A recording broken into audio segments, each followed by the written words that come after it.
விருதுநகர் அருகே கோவில்பட்டியில் உள்ள தனியார் பட்டாசாலையில் தீ விபத்தானது ஏற்பட்டிருக்கிறது. விவரங்களை செய்தியாளர் ஜெயராமன் வழங்க கேட்கலாம். ஜெயராமன், எப்போது இந்த விபத்து ஏற்பட்டது? இந்த விபத்தில் யாருக்கும் காயம் ஏற்பட்டிருக்கிறதா? முதற்கட்டமாக கிடைக்கப்பட்டிருக்கும் தகவல் என்ன? நிச்சயமாக பிரசாந்த், விருதுநகர் அருகே கோவில்பட்டி பகுதி உள்ளது. இந்த கோவில்பட்டி பகுதியில் அதே ஊரை சார்ந்த முருகேசன் என்பவர் ஒரு சிறிய அளவிலான பட்டாசாலை ஒன்று நடத்தி வருகிறார்.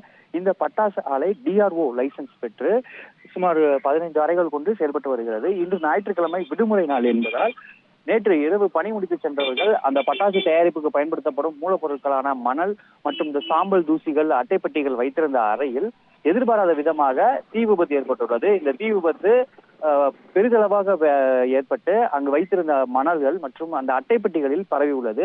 இந்த பட்டாசாலையின் உரிமையாளரான முருகேசன் வீடு அருகே இருப்பதால் அந்த பட்டாசாலையில் இருந்த புகையை கண்டு அதிர்ச்சி அடைந்துள்ளார். உடனடியாக அவரே தீயணைப்புத்துறைக்கும் தகவல் தெரிவித்துள்ளார். உடனடியாக அங்கு வந்த தீயணைப்புத்துறையினர் சுமார் அரை மணி நேரம் போராடி தீயை அணைத்து கட்டுக்குள் கொண்டு வந்துள்ளனர். இந்த ஞாயிற்றுக்கிழமை என்பதால் பணிக்கு யாரும் வரவில்லை. பட்டாசாலையிலும் யாரும் இல்லாத காரணத்தினால் பெரிதளவு விபத்து தடுக்கப்பட்டுள்ளது.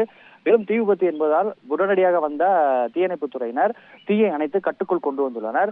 இந்த விபத்து குறித்து ஆமத்தூர் காவல் நிலைய போலீசார் விசாரணை நடத்தி வருகின்றனர். தொடர்ந்து தீயணைப்பு பணி நடைபெற்று வருகிறது சார். வழங்கியமைக்கு நன்றி ஜெயராம்.